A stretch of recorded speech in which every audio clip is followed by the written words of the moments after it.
ना रुके हम मर्जी से चले हम बादल सा गरजे हम सावन सा बरसे हम सूरज सा चमके हम स्कूल चले हम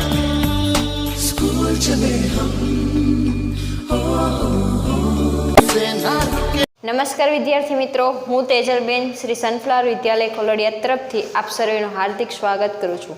મિત્રો, ધોરણ 10ની અંદર ગણિત વિષયમાં આજે આપણે દ્વિચલ સુરેખ સમીકરણ એમાં ઉદાહરણ નંબર 3નો અભ્યાસ કરવાનો છે. તો જોઈએ ઉદાહરણ નંબર 3.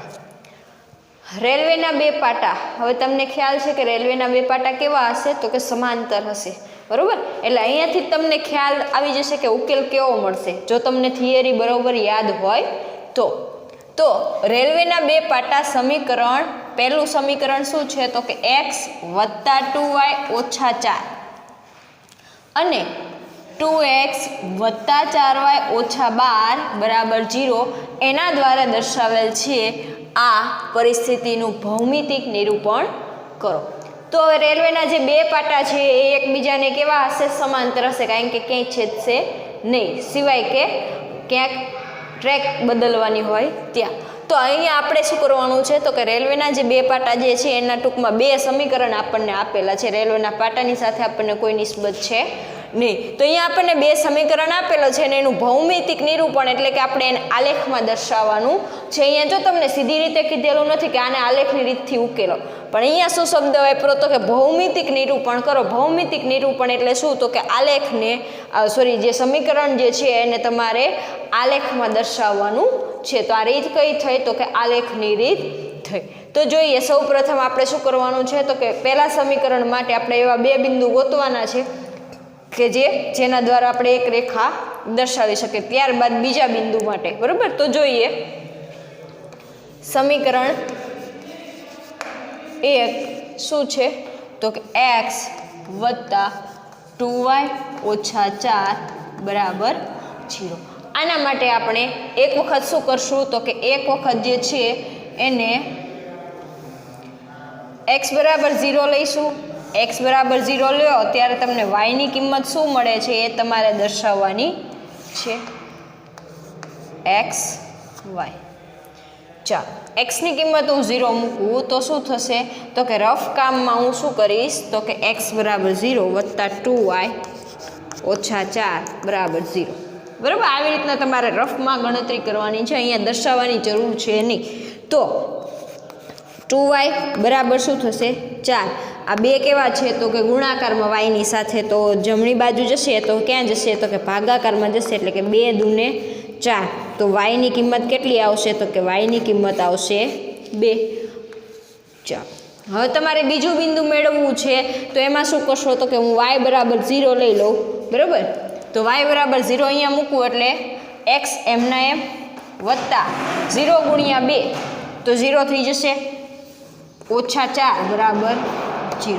હવે આ -4 જે છે એ જમણી બાજુ જશે તો શું થશે? તો કે x = 4 તમને કિંમત મળશે. જ્યારે y ની કિંમત 0 હશે ત્યારે x ની કિંમત કેટલી મળશે? તો કે 4 મળશે. તો અહીંયા તમને આ બંને બિંદુઓ મળી જાય છે. તો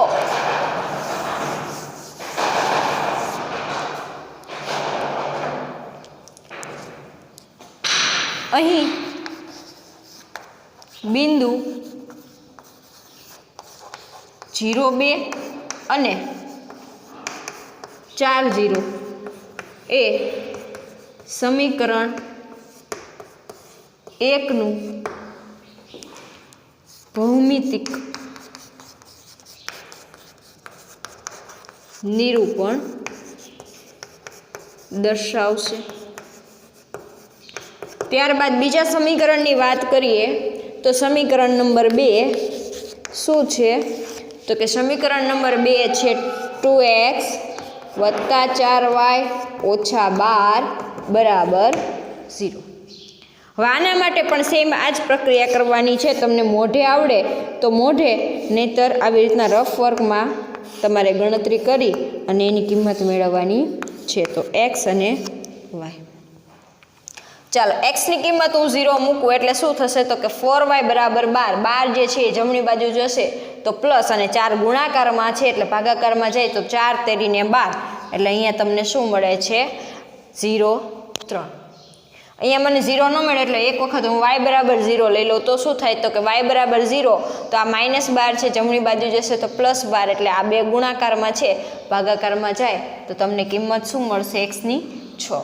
તો અહીંયા આ જે બિંદુ મળ્યા 0, 3 અને 6, 0 એ કોનું, તો કે સમીકરણ 2 નું ભૌમિતિક નિરૂપણ દર્શાવશે. તો કે અહીં બિંદુઓ 0, 3 અને 6, 0 એ સમીકરણ 2 નું ભૌમિતિક નિરૂપણ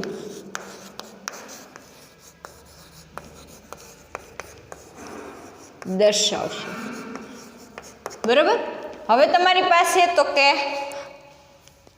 જે એક્સિયમ જે છે એ મોટામાં મોટો કેટલો છે, તો કે અહીંયા 4 છે, અહીંયા 6 છે, તો સૌથી મોટો 6, એટલે એક્સિયમ છે તમારી 6 સુધી તો દર્શાવવો જ પડશે. 6 થી વધારે ન લો તો ચાલે, પણ 6 સુધી દર્શાવવો પડે. વાયામ કેટલો છે, તો કે વાયામ 2 અને 3 સુધી હશે તો પણ ચાલશે. તો બંને બાજુ આપણે શું કરીશું, તો કે એના જે બિંદુઓ જે છે માપ એ દર્શાવી દઈએ. તો કે 1, 2, 3, 4, 5, 6 અને 7. એવી જ રીતના અહીંયા ઉપર 1, 2, 3, 4, 5, 6 અને 7. હવે આપણે ફરજિયાત શું દર્શાવવું પડશે, તો કે x x dash y y dash, એટલે કે અક્ષ દર્શાવવા પડે. તો કે આ કઈ છે, તો કે x અક્ષ છે, આને કહેવાય x ડેશ અક્ષ, આને કહીશું y અક્ષ, અને અહીંયા છે y ડેશ. બરાબર. તો આવી રીતના તમને માપ આપેલા છે. હવે તમારે પહેલું બિંદુ કયું, તો કે પહેલા સમીકરણની વાત કરીએ તો તમારી પાસે 2 બિંદુ છે.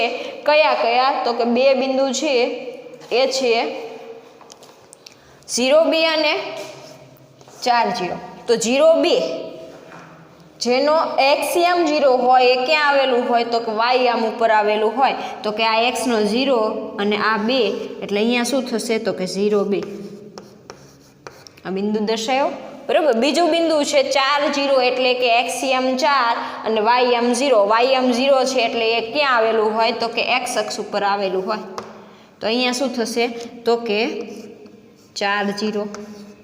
બરાબર. તો આ બંને બિંદુને મેં દર્શાવ્યા છે, તો બંનેમાંથી પસાર થતી તમે રેખા દોરશો એટલે તમને આ સમીકરણનું ભૌમિતિક નિરૂપણ જોવા મળશે.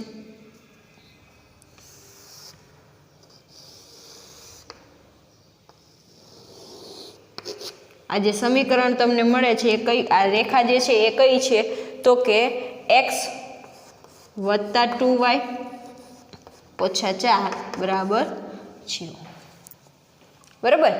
ત્યારબાદ બીજું સમીકરણની વાત કરીએ તો એમાં કયા કયા બિંદુની વાત છે, તો કે 0, 3.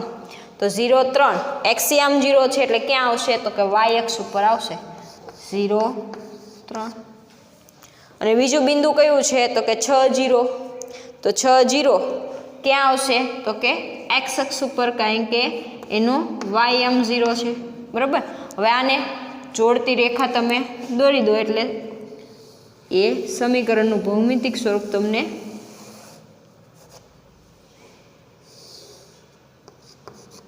આ કઈ રેખા થઈ, તો કે 2x વત્તા 4y ઓછા 12 બરાબર 0. ટૂંકમાં જે રેખા જેની હોય એની ઉપર એનું સમીકરણ લખવું જરૂરી છે, એટલે ખ્યાલ આવે કે આની રેખા છે. તો આવી રીતના આનું ભૌમિતિક નિરૂપણ જોવા મળે છે. ત્યારબાદ ઉદાહરણ નંબર 4 જોઈએ.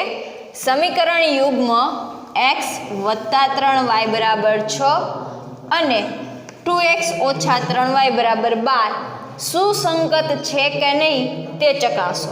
હવે તમારે એના માટે શું કરવું પડશે તો કે થિયરી યાદ રાખવી પડે. સુસંગત ક્યારે હોય તો કે સુસંગત ત્યારે હોય કે જ્યારે એને એક અથવા તો એકથી વધારે એના ઉકેલ મળે તો. જો સુસંગત હોય તો આલેખની મદદથી ઉકેલો. હવે પહેલાં એ ચેક કરવું પડે ને કે એનો ઉકેલ મળશે કે નહીં મળે, બરાબર. તો એ તમે કઈ રીતથી ચેક કરશો તો જે a1 a2 b1 b2 c1 c2 નો જે ભાગાકાર તમે કરશો એટલે અંદાજે તમને ખ્યાલ આવી જશે કે આનો ઉકેલ મળશે. કારણ કે a1 ના છેદમાં a2 1 દુતિયાંશ છે, અહીંયા 3 ના છેદમાં 3 1 એટલે આ સરખું છે ને એટલે તમને ઉકેલ મળશે, બરાબર. અને કેવી મળશે તો કે છેદતી રેખાઓ મળશે. તો અહીં એનું કારણ લખવું હોય તો લખી શકાય તો કે અહીં a1 ના છેદમાં a2 is not equal to b1 ના છેદમાં b2, બરાબર. કારણ કે આ 1 દુતિયાંશ મળે છે અને આ 3 ના છેદમાં -3 એટલે કે -1 મળે છે, જે સરખું નથી. તેથી બંને સમીકરણો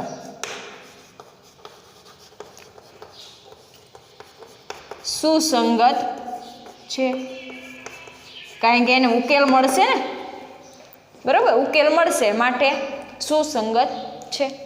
સુસંગત હોય તો આલેખની મદદથી ઉકેલ. તો આલેખની મદદથી ઉકેલવા માટે આપણે સમીકરણ 1 ની વાત કરીએ તો એના બે બિંદુ આપણે મેળવવાના થશે બરાબર 6 x + 3y બરાબર 6.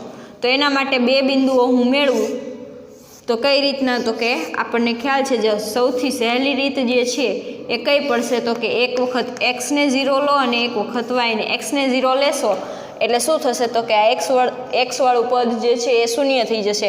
આ 3 જે છે ગુણાકારમાં જશે, જમણી બાજુ જશે તો ભાગાકારમાં એટલે આવશે 2, બરાબર. y ને 0 લો તો શું થશે તો કે y ને 0 લો તો મને x ની કિંમત ડાયરેક્ટ 6 મળે છે. તો અહીં શું થાય છે તો કે બિંદુઓ 0 2 અને 6 0 એ સમીકરણ 1 નું ભૌમિતિક નિરૂપણ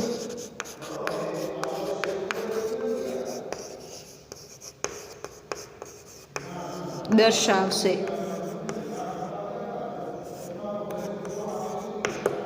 બરાબર. ત્યારબાદ બીજાની વાત કરીએ તો સમીકરણ નંબર 2. સમીકરણ શું છે તો કે 2x ઓછા 3y બરાબર 12. ચાલો એના માટે બે બિંદુઓ મેળવો તો શું થાય તો કે x y. એક્સની જગ્યાએ તમે 0 મૂકશો એટલે શું થશે તો કે આ -3 છેદમાં જશે એટલે કે 3 ચોક 12 પણ કેવા માઇનસ, બરાબર. હવે y0 લેશો તો શું થશે તો કે આ બગડો છેદમાં જશે તો 6 આવશે, 6 દુને 12.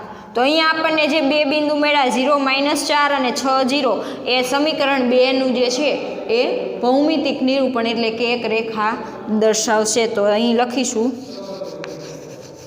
અહીં બિંદુઓ 0 -4 અને 6 0 એ સમીકરણ 2 નું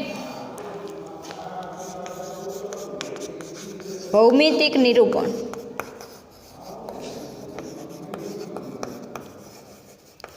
દર્શાવશે, બરાબર છે.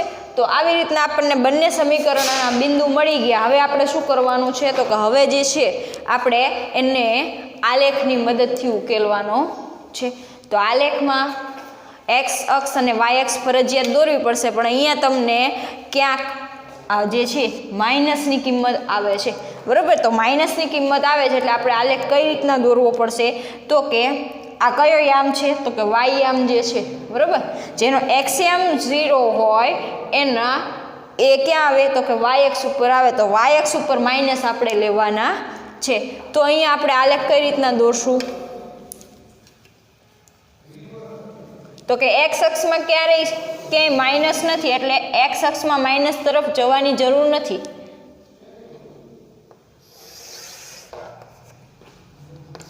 બરાબર. આ જે છે એ એક્સ અક્ષ, આ એક્સ ડેશ, આ વાય અક્ષ અને આ વાય ડેશ. ચાલો એક્સ અક્ષની આપણે કિંમતો મૂકીએ તો એક્સ કેટલા છે તો કે 0 6 0 6 બરાબર. એટલે એક્સમાં તમારે મેક્સિમમ 6 સુધી જવું પડે, મિનિમમ 1 2 3 4 5 6 અને અહીંયા જગ્યા છે તો આપણે દર્શાવીએ છીએ, ન દર્શાવો તો પણ ચાલે. વાયમાં તો કે વાયમાં 2 0 અને -4 0 એટલે કે ધનમાં તમે 2 સુધી જાઓ અને ઋણમાં -4 સુધી જાઓ તો ચાલે. તો અહીંયા 1 2 3 4 5 નીચે તો કે અહીંયા માઇનસ આવશે એટલે -1 -2 -3 અહીંયા -4. તમારે અહીંયા ટપકા દર્શાવવાના છે, હું તમને દેખાય નહીં એટલા માટે સહેજ લીટો બહાર કાઢું છું બરાબર. તમારે ટપકા દ્વારા દર્શાવવાનું થશે. અહીંયા -5. હવે તો કે સમીકરણ 1 ની વાત કરીએ તો એમાં કયા કયા બિંદુ છે તો કે 0 2 અને 6 0 બરાબર. તો 0 2 એટલે ક્યાં આવશે તો કે x આમ 0 છે એટલે y અક્ષ ઉપર આવશે. તો અહીંયા આ જે બિંદુ છે એ 0 2 થશે બરાબર. 6 0 એટલે x આમ છે, y આમ 0 છે, તો y આમ 0 હોય તો એ અક્ષ કયા ઉપર આવશે તો કે x અક્ષ ઉપર આવશે. એટલે અહીંયા 6 0 આવશે બરાબર. આ બંનેને જોડતી રેખા તમે દોરશો એટલે શું થશે તો કે તમને પહેલું જે સમીકરણ છે એનું ભૌમિતિક નિરૂપણ જોવા મળશે.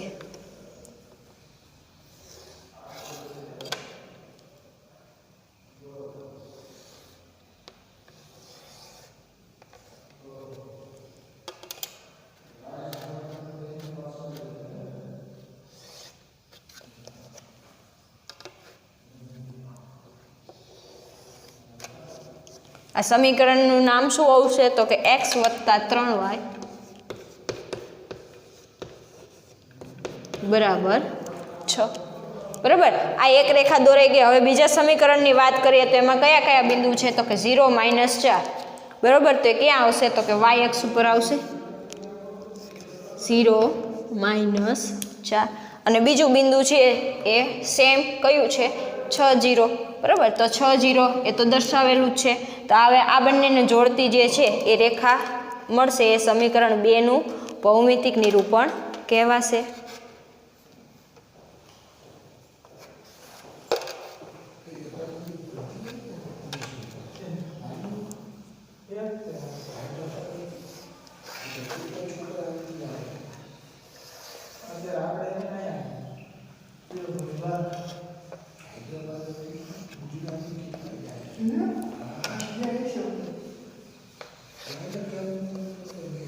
તો આ જે બીજી રેખા મળી એ કઈ છે તો કે બીજી રેખા જે છે એ કઈ છે 2x - 3y બરાબર 12.